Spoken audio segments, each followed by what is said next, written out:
Moussa nuyu leen soir d'info gannaaw le journal de 20h dinañ dalal fii ci plateau bi Moustapha Diakhaté nekkoon député assemblée nationale xam ngeen ko ñi ngi waajal élection législative yi mu ñëw nag ñu indi lu bees mooy parrainage ci élection législative yi dinañ ci waxtaan ak Moustapha Diakhaté naka noonu mu defal ñu bilan li nga xamante ni moom mooy la 13e législature ak itam yeneen yoo xam ne dinañ ci waxtaan ak moom dañuy dellu siwaat léegi nii ci plateau bi 19h di ci dalal Yacine Fall bokk ci mouvement M2D tey nag dañu génnoon am na ay loo xamante ni def nañ ko di fàttaliku li nga xamante ni moo fi xewoon mars 2021 manifestation bu méttee métti bi nga xam ni am na fukki sénégalais ak ñeent yoo xam ne faatu nañ ci ba léegi jàppaguñ si kenn xamagul ki ko def itam xëj na loolu moo tax mouvement M2D génn tey aussi war a laaj nag bu ko defee justice mën a def liggéeyam ak yi ni mel ñu ngi lay dalal jàmm ci plateau Soir d'Info. maa ngi leen di leen gërëm ci invitation bi du nuyu Sénégalais yëpp di leen sargal di ñaan yàlla jàmm ci réew mi. maa ngi koy wax léegi mouvement M2D tey génn ngeen lan ngeen doon def déjà. tey dañ doon d'abord ñaanal ñi nga xam ne ñooy way dawlu yi. muy fukki nit ak ñett yi ñàkk seen bakkan. ci mois de mars bi passé. mu doon lu metti du lu doon lu tiis. te loolu yëpp mu doon seen taxawaay bu ñu àndoon ak ñoom. ci taxaw aar sunu démocratie. aar justice état de droit ci Sénégal. mu doon nag loo xam ne lii M2D dafa amoon ay lu mu ci taxawaay bu mu ci amoon. taxawaay boobu moo doon ñaan jàmm d'abord seddal yëpp. ndax xalif général des mourides daf ñu demandé woon ni mars bi ñu prévoir le 13 mars. mu naroon tàng lool mu ñaan ñu mu ni teg leen ko. mais tamit ñu teg ko. mu ni nag dinaa leen laaj lan ngeen bëgg. ma dem tamit dox ci loolu. lu waraloon nag ñun tey ñu doon loolu dañ ko tàmbali ngir prière c'est-à-dire ñaanal. wàcc kaamir ñaanal ñi nga xam ne ñi ñoo fii ñoo ñàkk seen bakkan ñoom ñëpp ay xale. dégg nga mu doon lu metti ñu taxaw tam di fàttali ni loolu warut fi am. mais tamit war ci jële ay jàngat ak ay jéego yoo xam ni président de la République daf ko jëloon.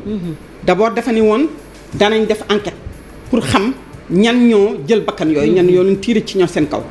ñu xam ne ñun defoon nañu ay enquête am M2D parce que gisoon nañu vidéo yi gisoon nañu photo yi. am nañu ay témoignages. famille yi témoigné woon nañu tey ñun sax defoon nañ fi benn événement à Bignona. avec les familles. ak tamit toutes les forces yi nga xam ni kuréel yi nga xam ne ñuy nekk ci Sénégal yëpp di xeex démocratie muy parti politique muy ay parlementaire muy ay mouvement citoyen. ñu àndandoo ñun ñëpp dem Bignona def fa benn taxawaay boo xam ne bii dañu amoon ay engagement ñu jëloon ñun M2D. mais tamit mu tolloon ci fukk. waaw ñun toll woon nañ ci fukki point yoo xam ne dañ ko joxoon xalif général des mourides mu ni woon lan ngeen bëgg ñu def ko. man tam ma dem ñaan pour que sedd ngeen ba ñaanal leen ngeen ba ñeen tam lan ngeen bëgg. ñu may ko li mu ñu ñaanoon. ñu ko doon déglu tamit. mu ni woon dana ci dox. am na ñu génne woon mais président de la république bi mu génne dafa ni woon danañ indemniser dañ joxe ndàmpaay. pour ñi nga xam ne ñoo ñàkk seen bakkan. ñi gaañu danañ leen faj mais surtout danañ def enquête. def enquête ba xam ñii ñu boom ñan ñëloon ndax réew lu toll nii du fi am. mu mel na rek ñu passé ko sous silence. atta bi nga xam ne bii ne président de la république at mi bi mu deebee. ba mu defee son discours à la nation yéeyul yàbb ci. waxu ci ba tey. léegi ñu gis ni. kenn deful enquête. parce que dafa ne woon dana teg enquête indépendante. benn at ci tey. waaw ñu xool li xew nu mu xewee parce que ñun gis nañu ni. am nañu ay forces de l'ordre yu tiré ci kaw nit ñi. gis nañ ne amoon nañu ay milices yoo xam ne ni ngi àndoon ak suñu ay forces de l'ordre ànd ak ñoom di dóore yore ay gourdin yore ay matraque gisoon nañu am na ay vidéo yu génn. ba ñu gis nit ñi fi ñu làq woon di tiré gis nañ leen kon loolu am na ay évidence ba nga xam ne sax kuréel yi nga xam ne ñu ngi yore ak ay yelleefu doomu aadama ko Amnesty ak yeneen ak dégg nga jóg nañ ci woon bind ci wax ci jël ci ay jéego pour enquête ko kon li ñu jaaxal tey mooy lan moo waral état bi bu ko neexee rek bu amee dara rek mu gaawante ci ànd ci ak Pastef mais bu dee leneen la mu ñàkkal ko fayda te lii ay xale yu ñàkk seen bakkan la mu doon lu tiis ak ay xale yu gaañu ñu waroon leen jàppale faj leen état bi defu ci dara lépp M2D def na 65 millions ci xaalis. bu mu mobiliser pour faj ñi nga xam ne ñi dañu dagg ñàkk seen loxo, ñi dañu ñàkk bët, ñi dañu ñàkk seen tànk, ñooy ay xale ñu waroon liggéeyal seen famille yore seen njaboot te yore seen bopp. loolu yëpp am fi kon loolu moo taxawoon ñu taxawal beneen bi ñu taxawoon tam tey mooy ni dañu doon demander quand même que ñu dem que yoon. saisiru def liggéeyam. parce que bu ñu gisee affaire yi ni mu demee tey. ñu gis ne ñi nga xam ne ñi ngi nekk ci pouvoir bi dem nañu ci télé yi mi ngi wax lu ne wax nañ ko. mais ba tey rek état bi mënul jël taxaw justice état taxaw atte lii. parce que li ko waraloon yëpp mooy jiñ bi ñu jima Ousmane Sonko. viol répété. viol prémédité ak arme. waaw gis nañu tamit. développement yi fi am yëpp ci Sénégal ci boobu ak léegi. ba ci ministre de la justice taxaw na ni. siif amu fi. sàkku amu fi. waaye nag dañ ko war a àtte. mais léegi lan mooy doon taxawaayu M2D pour yoon mën a nag def liggéeyam ci wàll wi. taxawaayu M2D moo doon d'abord taxawaayu dal ak woote jàmm. taxawaayu tam ñaanal ñi fi nekk. taxawaayu tamit taxawu ñi nga xam ni ñi dañu ñàkk seen bakkan. taxawu seen i famille. te nga gis ni xalif général des mourides dékkati moon na 50 millions teg ko ci loxo M2D. ni maa ngi leen di jàppale. effort bi ngeen def pour defal famille yi. ndàmpaay li ngeen di joxe pour famille yi ñun tam ñu fekk si ko ci def ci li ñu mën. mais tamit taxawaayu dañu defoon dafa tegoon benn commission d'enquête. boo xam ne bii commission judiciaire la tegoon. pour gëstu tamit ak ñoo xam ne ay avocats. ay ñi nga xam ne dañu liggéey ci ay droits humains. ay ñoo xam ne dañu liggéey ci organismes internationaux yi xam naka la ñuy càmbaree. ak évidence ak dëgg. lii liggéey boobu def nañ ko. gis nañu photo yi gis nañu vidéo yi te état bi dama xam na li xew. kon loolu moo doon suñu taxawaay benn ñaareel ba moo doon suñu taxawaay mooy tey jii bu ñu amee at ñu ni nag état bi dafa doy nag. dafa jot nag tey enquête boobu am. ndaxte mënuñu passer les sous silence. kon suñu taxawaay tey moo woo peuple sénégalais. ni leen da ngeen seede nag ni ñun dal nañu. bañ ñu ñaanee maye nañu. bañ ñu nee nañ taxaw nañu. ba ñu waree enquête ba nga xam ne dañu war tey du ñu wax rek ci ay naqasan rek dañu génne ay évidence def nañ ko génne nañ ko. tey nag dafa jot ñu taxawut ni luy jot na. bu ñu yaakaar ni danañ ko mën a bàyyi rek sous silence. il faut que li ñu doon xeex ngir droit démocratie ak état de droit. état bi def la état nag. du def dara te amul pression surtout état du Sénégal. loolu laa doon bëgg wax parce que M2D bi ngeen ko créé daaw la mbir mi bu mu amee am na at. boobu ba léegi déggatuñu leen woon depuis 2021 ba 2022 est-ce que du yoon tamit nelawu leen moo tax état bi. aussi nelaw sur le dossier nelawoon sax d'abord état waru nelaw. ndax état moo njabootu yëpp. état moo yore responsabilité wu établir c'est-à-dire état de droit. mu fësal ko ci réew mi. état moo war bu amee lu dul dëgg. état bu dee ay militaire wala nit ñi ñu nekk ci dañu boom nit. moom moo ko war a enquête. balaa ko keneen di enquête balaa ko doxalim di enquête balaa ko institution beneen di ko enquête. surtout nag bu président de la République bi taxawee. jàkkaarloog Sénégal yëpp ni leen gis naa leen. dégg naa seen métit. taxaw tamit ni dinañu joxe ay ndàmpaay. taxaw tamit ni dinañ ko enquête. kon waral taxawaayu état. mais yéen a gën a xam ne waa M2D que am na ay ñoo xamante ne faatu woon nañ fi si anam yu mel nii mujjul fenn. alors bu ngeen jékki saa yee aussi kenn déggatu leen vous avez complètement disparu de la circulation. on n'a pas disparu parce que déedéet parce que xam nga soog a déggaat. déedéet on n'a pas disparu ñi bokk M2D. dañu bokk ci ay organisation M2D ay organisation lañu. ay parti politique lañu. ay mouvement citoyen lañu. ay te dégg nga leen bés bu ne ñu ngi ci plateau yi di ko man mii. mu kenn mënul wax ni demuma télévision ba tàyyi wax ni dama nekk membre M2D wax ni lii nañ ko enquête demuma télévision au cours de l'année ak ñeneen wax ni nañu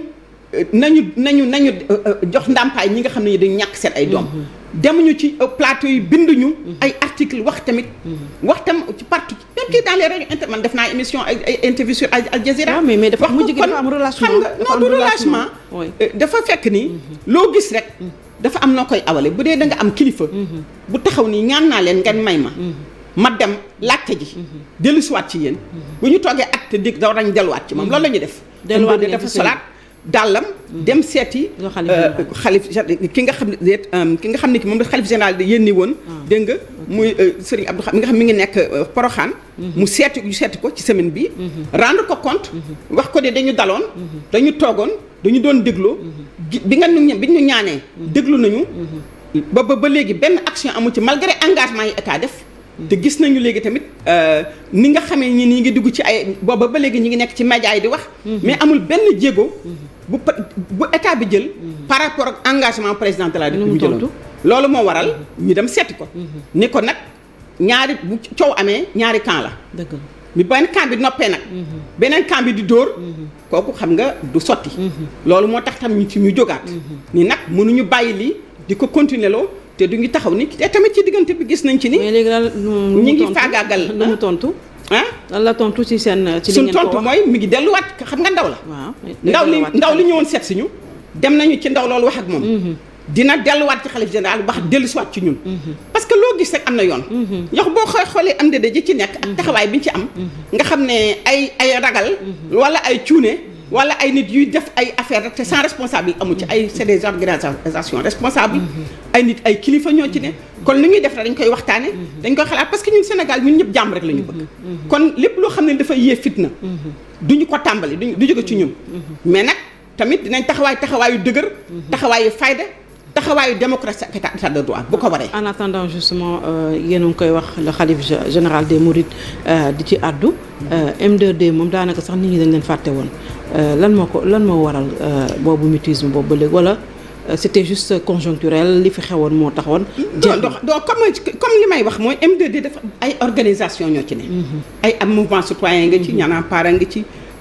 ay parti politique nga ci ay parlementaire nga ci am parti ku ci nekk yaa ngi doon dawal sa activité ci sa activité yi nga doon dawal ak sa taxawaay yaa ngi ci doon wax li nga xam ne lii moom la M2D demandé woon kon ñun loolu bàyyiwuñ ko woon mais nag li ñu bàyyi woon mooy di déglu xalif général di déglu état bi ba xam ndax enquête boobu ñu may ko at parce que tam xam nga may nañ ko at xool ndax enquête dina ko def ndax dina jël ay jéego ci li mu waxoon muy loo xam ne li dafa nekk loo xam ne ñëpp dégg nañ ko mais gis nañ ni jëlul benn jéego jëluñu ko ci kon après 1 an il est temps que ñu jogaat nag delluwaat ci ndaw li wax ak moom ni ko nag léegi dañu war a taxawaat parce que may na ñaan nañ ñu may nañ M2D moom lan mooy mission est-ce que pour affaire bi fi amoon rek la wala non M2D c'est le mouvement de défense de la démocratie absolument dañu seetlu ni démocratie sénégalaise dañ koy salfaañe tout le temps seetlu nañ fi surtout que à chaque fois que ñu am opposant boo xam dafa taxaw dëgër rek dinañu instrument dinañ jël yoon jël ko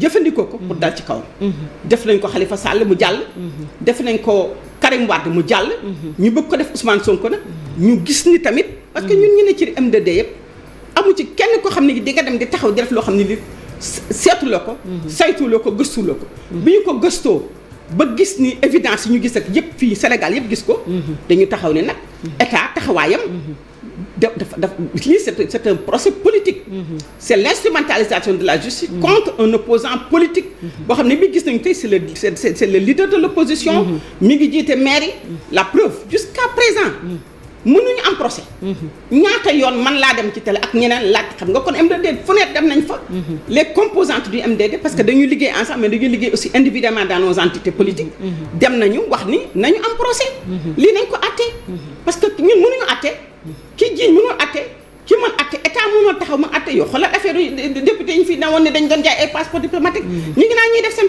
procès lan moo waral mënuñu taxal procès dégg nga affaire Khalifa Sall xoolal diir bu gàtt bi nga xam ne ci lañ ko taxañee yëpp gaawante ko taxañoo ko dal ci kawam tëj ko kon nag Barthélémy Dias kon nag état bu bëggee gaawantu mën na gaawantu mais lan moo waral état toog ci li toog ci te deful dara donc loolu tam dafa nekk loo xam ni du war naa tax toutes les forces sociales du pays ñu taxaw exiger que état def loolu te état bi dañu seetlu ni tant que yaa koy may filaas rek du def il faut mu am confrontation Sonko bëgg na procès Sonko bëgg na procès Sonko yow tam dégg nga ko wax na ko ba tey wax na ko oui mais wax na ko ñun wax nañ ko ay avocat wax xam nga def bëgg naa procès wax naa ko ay avocat wax nañ ko dégg nga ñi nekk ci M2D ku ci nekk wax na ko bind nañ ko def nañ ci émission leneen lan kenn bu doomante ci bureau procureur ni ko day may atte sa mën ko génneel sama bureau parce que fu ñu convoqué la ñàkk bëgg ko procès kañ ko bëggul procès kañ mooy da nga naan da ngay noppi mbaa nga ndëbbatu mbaa nga daw mbaa nga bañax waaye bëgg naa procès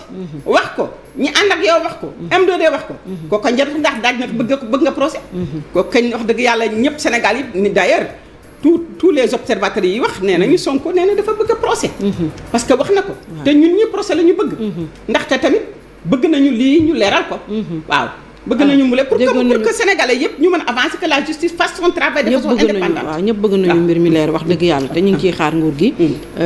déggoon nañu aussi ki nga xamante ni mooy Cheikh Tidiane Dièye bokk na si yéen.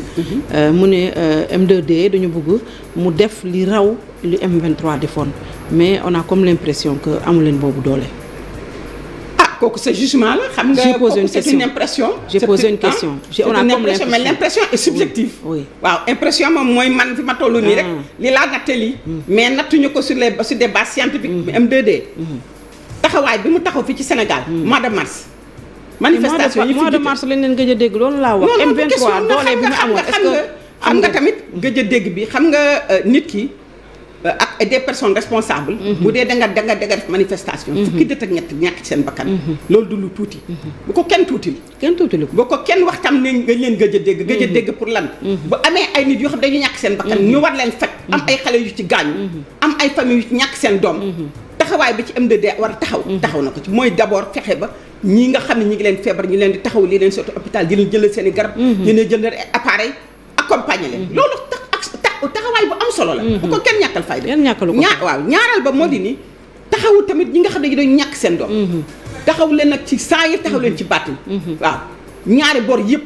ñaan gi ak taxawu bi. muy appui psychologique bi. muy appui bi nga xam ne bi ni institution organisation yi nga xam ne dañuy tëddee njaaxaanaay. te war a mën a xool dégg nga muy Ligue sénégalaise des droits humains. muy Amnesty muy yeneen organisation taxaw. dégg nga ni ñun ñi ngi xool lii ñu jox leen ñun tam ñu am suñu commission juridique bu taxaw liggéey génne ay documents xam nga M2D defoon na fi benn génne woon na d'ailleurs ay information yu am solo sur li nga xam ne lii moo doon commencement am enquête yi génne tamit ay taxaw tamit ni mën nañu tey saisir ak organisation interne mais dañuy may état xam nga loo gis dafa am procédure boo tëbee rek dem xool ay cours international dañ naan ndax état bi def déglu nga ko surtout bu dee chef de l'état dafa taxaw ni man dinaa indi enquête danaa def léegi li foog nga may ko temps may nañ ko nag 1 an je pense que loolu dafa doy bu ñu ko deful woon te ngeen ni yéen kat da ngeen yàkkamti waaw xam nga M2D moom Sénégal moom bor boo awee ñu la def loo wul bu ñu xëyoon tey di ñun yéen mais da ngeen def nag comme président de la République nee na def na léegi may leen ko mais am naa yaakaar ni luy jot passé na waaw loolu moo tax tey ñu taxaw mais est-ce que M2D mën na am ndëgër laayu M23 di fi M23 taxawee woon ci wàllu xam nga lu nekk ak l'histoire kenn du ko jël naan damay M23 dafa amoon contexte am M2D am kon M23 li mu doon xeex 3e candidature la doon xeex waaw pour Ablaye Wade M2D li mu xeex li nga xam ne lii dafa amoon amati fi ñu bëgg ko defaat c'est-à-dire que jël justice instrumentalise ko tëj te bu ko M2D taxawul woon kon tey dañ Ousmane Sonko tey nañ ko tëj sànni caabi jigéen saa mu am xanaa M2D Ousmane Sonko rek lay def non Ousmane Sonko la on a vu Barthélémy Dias gisuñu leen si ginnaaw defal ndànk mais M2D Barthélémy Dias barki dem moo Ndiaye dem na tribunal mais gisuñu mais ku ko accompagné moom laay laaj est-ce que nekkoon ngeen derrière ku ko accompagné mais xoolal ñi fa nekkoon ko kan moo dem këram seeti ko kooku accompagné Barthélémy Dias ni ñu xaar ba ñu ni Barthélémy Dias maire de Dakar fal nañ ko ñu xam procès bi fu mu jaar ñu ndax dañ ko bëgg a tëj wala dañ ko bëgg a jàpp ñu xam ndax duñu taxawaay bi da ngeen toog aussi di xaar non tooguñu mais xam nga y a un ba procureur bi requérir na fu mu ne nii 5 ans yéen a ngi toogaat di xaar ba xam nañ ko jàpp xam nga bi ñu jàppee bi ñu dem Ousmane Sonko bi avant ñu koy jàpp dañu taxawoon di déglu mais bi ñu ko téyee Barthélémy Dias bu suñu ko jàppee ak li fi xew yëpp ak li président de la République wax yëpp pour défendre ko ak ni ñu jalar be affaire bi ak le fait que kenn mënul tey ne fetal bii la ñu reyee ki nga xam ne ki moo ñàkk bakkanam mais loolu bés bu amee te amul justice awu ko mais kooku ñi dañ ci jóg ne lu raw waa M2D dinañ ci taxaw mais en première instance kon yaakaar mais te nit ñaa ngi ci mais jugé woon nañ ko tëj ko en première instance bi appel la waaw xanaa léegi bu appel boo xam ne bi yow yaa waxoon non xam nga appel bi waaw yow yaa waxoon ni man li ñu ma daane ci xaalis def appel dama def appel si peine bi ne dafa tuuti waaw mais xam nga nit muñ ko tëjee xam nga nit ku ñu tëj pour benn peine ba mu génn man gisuma fenn ci àdduna fu ñuy jël nit li ñu def double jeopardy ci en anglais nga def dara du ma juriste de économiste la ñu tëj la ci dara ba nga génn ba ñu jugé la noonu yee bàyyi la nga ñibbi sa kër ñu jëlaat encore ñaanaat peine ci loolu gisuma ko fenn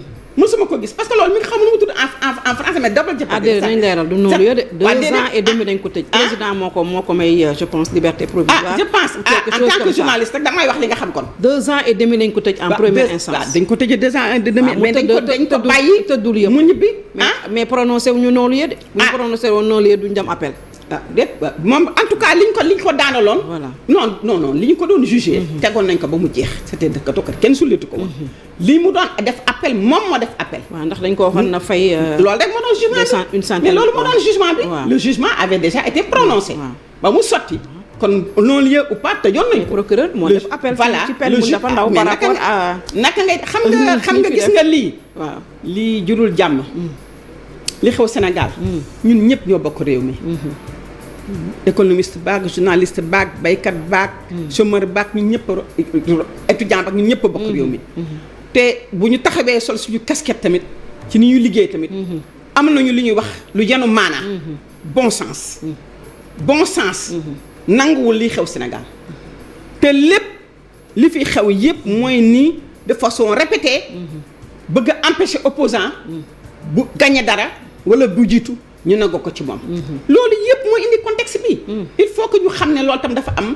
te bis bu ne nit ñi wax ko bis bu ne nit ñi gis ko. la preuve nous on est à presque moins de 2 ans des élections présidentielles le président de la République pas se prononcer lii yëpp lu ko indi. bëgg a pousse 3e candidature. moo ko indi loolu yëpp moo ko indi. M2D tamit day dafa nar a taxaw ci loolu. ci 3e candidature. mais kooku du salfaañi démocratie est-ce que yow yaakaar nga ni rek ci aqulaayu taalaa rek. 3e candidat Macky Sall war na taxaw waxati. léegi nee nañu conseil constitutionnel moo koy jot. conseil constitutionnel. mooy wax xam nga mais kooku sa interprétation la. mais interprété wu ma dama ni am na juriste yu ne. am na. conseil constitutionnel mooy am le dernier mot. am na ñu ne amul disposition transitoire donc il y a trop de débat sur cette question là. moom mi wax moom mi ndeyu mi léegi nee na bu waxtu woo jotee dana ca wax. waaw mais ministre mais moo tax ma ne ndax M2D dafa nar a taxawaat ci mbir moomu. waaw ngay wax ci lu ne ñu fal la. lu ne nga war ci wax ba mu des nag li nga xam ni mooy indi fitna ci Sénégal nga ne doo ci wax. mais loolu xale bu am 5 ans sax xam na ne kooku ay waxi tappale la. ay waxi jéem kon da ngeen jàpp ne dafa bëgg a dem 3e. kooku ñu ko jàpp ñu ko xam nañ loolu la bëgg. mais loolu du ko am. bon te Macky Sall. bu conseil constitutionnel ne mën naa nekk nag. mais ma ni Sénégal ñun ñëpp jàmm la ñu bëgg. Macky Sall 2 ans ko fi dese. ñu bu dee nag ñi mu dàqoon ñëpp loolu la leen dàq tamit. am naa yaakaar ni bu waxtaanee njëgënaay dina xam ne 3e candidature moom. c'est non fi Sénégal. kenn du fi mënul ne. te duñ ko nangu. duñ ko nangu te tamit wax dëgg yàlla bés bu jotee tamit yéen ñuy journalistes yi di ngeen reporter ni le peuple a raison. li fi indi woon M23 on va rendre compte. vous allez rendre compte li fi M23 li fi indi woon M23. absolument lu ko raw dina fi ubbeeku parce que nag xam nga peuple bu mel ne Sénégal. c'est un peuple mûr politiquement. te Sénégal lenn mooy dénominateur commun sénégalais. mu tout le monde s'intéresse à la politique. absolument ñëppay analyser. te tey nit ñi dañoo yeewu kenn la wax. loolu mooy problème loolu moo tax nag tey. daf ay interprétation yoo xam da nga yaakaar da nga bëgg def ni mën nga nax kenn mëntu ko fi def. kon naxaate bi. na takk président de la république ñu ngi koy wax di ko waxati. na pare mandaam tànn ku ko doy. mu teg ko. Sénégalais yi dem tànn ki leen doy. démocratiquement ku mu mënti doon. nga dawal ñu xool la surveiller ku mu mënti doon nag. ñu ngi lay gërëm Yacine Fall. maa ngi lay sant. ñu ngi wax fàttali ne yow da nga bokk ci mouvement M2D te da ngeen a génnaatoon pour laaj nag justice mu àddu jëmale ci mbir mi fi xewoon 3 mars 2021 benn at ci tey fukki doomu aadama ñàkk ci seen bakkan. te vraiment fukki doomu aadama ak ñett ñàkk ci seen bakkan ba léegi justice àdduwul jëmale ci wàll wi moo tax M2D génnaat nag ngir nag pour que justice soit faite dañuy daal dem publicité après publicité yi le journal.